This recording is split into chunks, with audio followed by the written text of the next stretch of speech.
एक पति जो अपनी पत्नी को अपने भाई अपने पिता के भरोसे छोड़ वह विदेश नौकरी पर चला जाता है। फिर वह दोनों जो उस महिला के साथ करते हैं उसके बाद की कहानी जान आपके पैर तले जमी खिसक जाने वाली है। सो नमस्कार, आदाब, सत श्री अकाल दोस्तों, मैं करणराज, आप देख रहे हैं अनोखी अपराध। ये घटना जो है राजस्थान के अजमेर के वैशाली नगर की है। वहीं की रहने वाली जो कि अनुराधा, जिसकी उम्र 28 साल थी। वह बीटेक कर एमबीए कर रही होती है और बेहद ही ज्यादा खूबसूरत थी। गांव घर के जितने भी लोग थे वह सभी उसकी बहुत ही तारीफें किया करते थे कि उसके जैसा इस मोहल्ले में कोई भी लड़की नहीं है। उसके पिता जो कि उसके लिए एक अच्छा सा बन ढूंढना शुरू कर देते हैं कि बेटी की उम्र हो रही है, अब उसकी शादी करा देनी चाहिए। अनुराधा के पिता को एक लड़के के बारे में पता चलता है जो कि किशनगंज का रहने वाला अनिरुद्ध, जो कि एक सॉफ्टवेयर इंजीनियर था। उम्र 32 साल थी। 15 दिसंबर 2018 को दोनों की शादी बहुत ही धूमधाम से होती है। शादी हो जाने के बाद जो अनुराधा होती है वह अनिरुद्ध के घर पहुंचती है। वहां पर 6 महीने तक बेहद ही खुशहाली से रह रही होती है। दोनों की जो जिंदगी थी बहुत ही खुशहाल थी और अच्छे दिन कट रहे होते हैं। एक सुबह के 4 बज रहे होते हैं। अनिरुद्ध के मोबाइल पर एक ईमेल आता है।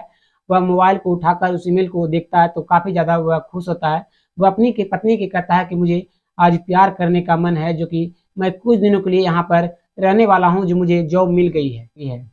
ये सुनकर जो अनुराधा होती है वह भी काफी ज्यादा अपने पति के साथ खुश होती है। वह दोनों खुशियां बांटने लगते हैं। सुबह सुबह उठकर घर वालों को भी बताते हैं। सभी जहाँ के परिवार वाले भी होते हैं सभी के यहाँ कॉल करते हैं कि मेरे पति को जो कि जॉब लग चुका है, वह अब विदेश जाने वाला है, वह भी साथ में जाएगी। कुछ दिन और बीतते हैं। अनिरुद्ध का जाने का दिन आ जाता है। वह जर्मनी जाने के लिए तैयार हो चुका था। जो अनुराधा थी वह घर में खान पकवान कर रही होती कि वह उसके पति को कोई दिक्कत फ्लाइट में न हो खाने पीने की, और वहां पर भी अगर जाए तो जल्दबाजी में अगर उसे भूख लगी हो तो वह खाना सही समय पर खा ले। खाना तैयारी कर कर अनिरुद्ध को वह सारे खाना वगैरह कर पैकिंग कर देती है। वह अपने भाई को लेता है और अपनी पत्नी को लेकर वह सीधे एयरपोर्ट के लिए निकल जाता है। एयरपोर्ट पर पहुंचने के बाद वह जब जाने लगता है वहां से, तो अनुराधा से वह कहता है कि मेरे भाई और मेरे पिता को अच्छे से ख्याल रखना, जो उन्हें कोई दिक्कत मत देना, जो उन्हें ज़्यादा तंग तुम मत करना। इतना कहने के बाद वह मुस्कुराते हुए जाता है और फ्लाइट चढ़कर वह सीधे जर्मनी पहुंच जाता है। अनुराधा अपनी पत्नी को छोड़ वह अपने देवर के साथ किशनगंज वापस चली जाती है, जहां उसका ससुराल था। अनुराधा अपने पति के कहे अनुसार काफी ज्यादा अपने घर वालों को खुशी रख रही होती है। जितना उसे हो पाता वह खुश रखने की कोशिश करती हुई जा रही थी। धीरे धीरे कुछ दिन बीतते हैं तो उसके ससुर और उसके देवर की नजर उस पर पड़ती है, तो वह दोनों उसे तंग करना जो कि शुरू कर देते हैं।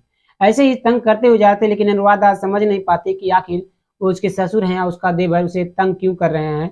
लेकिन ऐसे ही एक रात को वह अपने रूम में सोई हुई थी। वैसे तो वह हर दिन दरवाजा बंद कर सोया करती थी, लेकिन ज्यादा थकी हारी की वजह से वह दरवाजे को बंद करना भूल चुकी थी। रात के 2 बज रहे थे। अनुराधा की जो ससुर था वह उठता है अपने जब बाथरूम जाने के लिए, तो देखता है कि अनुराधा के रूम का जो लाइट है वह जल रहा है।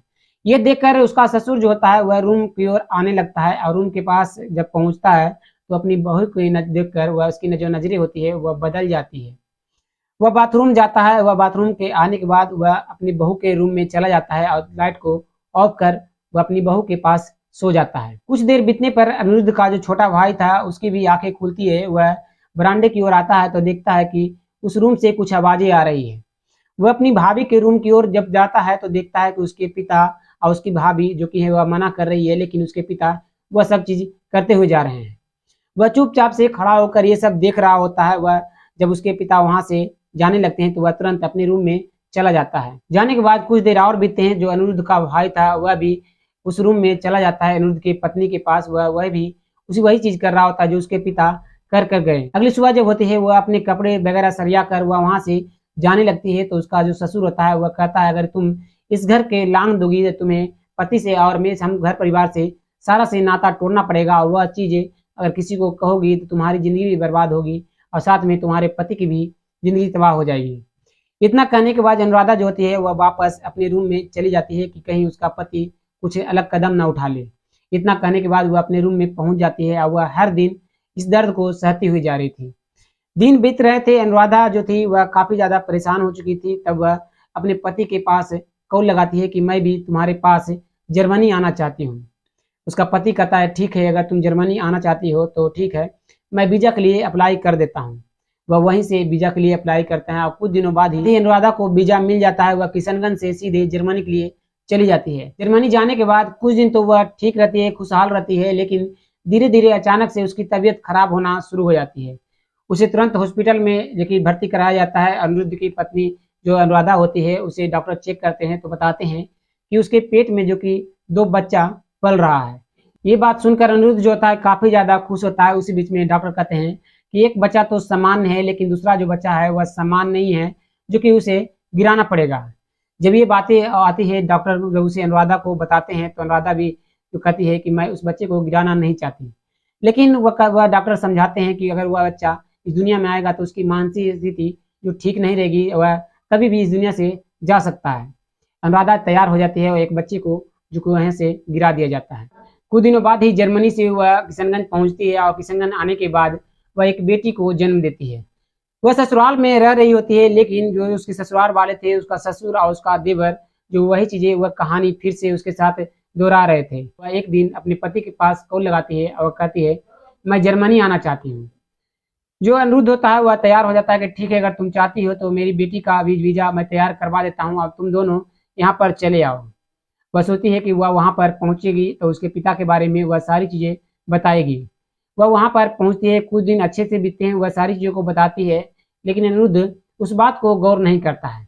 धीरे धीरे जो अनिरुद्ध की जो पत्नी थी अनुराधा, उसे भी पता चलने लगता है कि अनिरुद्ध जो है वह एक विदेशी लड़की से जो कि अफेयर उसका चल रहा है। वह अपनी पत्नी को काफ़ी ज़्यादा समझाने की कोशिश करने लगती है, लेकिन अनिरुद्ध जो था वह उसे टाइम स्पेंड नहीं करना चाहता था, उससे बातें कम किया करता था। वह ज़्यादातर बाहर ही रहा करता था, कई कई दिन तक वह घर पर नहीं आया करता था। अनुराधा जो होती है वह सोचने लगती है कि वह जाए तो जाए कहाँ। अगर वह ससुराल पहुंचती है तो वह फिर से जो उसके ससुर हैं, उसका जो देवर है, वह तंग करेंगे। वह उसका मायके ही अब सहारा है। वह जर्मनी से सीधे अपने मायके पहुंच जाती है। मायके पहुंचने पर वह अपने घर में सही से अपने पिता के पास रह रही होती है। 10 जनवरी 2022 की सुबह के 8 बज रहे होते हैं। अनुराधा अपने गेट पर पहुंचती है और पेपर को लेकर वह पढ़ना शुरू कर देती है। उसकी नज़र एक इश्तिहार पर पड़ती है। उस इश्तिहार में लिखा हुआ था कि मैं चल संपत्ति जो है अनिरुद्ध और उसकी पत्नी अनुराधा से को बेदखल करता हूँ, जो सारा संपत्ति है जो है छोटे बेटे का नाम करता हूँ। ये सुनकर वह काफ़ी ज़्यादा फ़ोन लगाने की कोशिश करती है, अपने पति को पास कॉल लगाती है, अपने ननद के पास कॉल लगाती है, अपनी कई परिवार वालों के पास कॉल लगाती है, लेकिन कोई भी उसकी मदद नहीं कर रहा होता है। उसे अब कोई भी रास्ता नज़र नहीं आता कि अब उसे करे तो करे क्या। उसका भी ना परिवार है, ना उसका पति है, और किसके पास वह जाए। वह कई सोशल मीडिया पर कई लोगों से संपर्क करने की कोशिश करता है, बड़े अधिकारियों से, लेकिन कोई भी उसकी मदद नहीं कर रहे होते हैं। वह चुपचाप से अपने रूम में पहुंचती है। 15 जनवरी 2022 का दिन था। वह रूम में पहुंचकर 5 पन्ना का एक जो कि लेटर को लिखती है और वहीं पर रस्सी को ले जाकर वह सीधे उस रस्सी में लटक जाती है। जब अनुराधा के माता पिता घर पर पहुंचते हैं तो वह उस रूम में पहुंचते हैं तो देखते हैं कि उनकी बेटी जो कि रस्सी से लटकी हुई है। वह तुरंत पुलिस को इन्फॉर्म करते हैं। पुलिस आती है और उसे उतार कर पोस्टमार्टम के लिए भेज देती है। और उस लेटर को जब पुलिस पढ़ती है तब पुलिस के पैरों तले जमी खिसक जाती है कि आखिर एक महिला है जो कि इतना दर्द सह रही थी, वह किसी को कुछ भी नहीं बता रही होती है।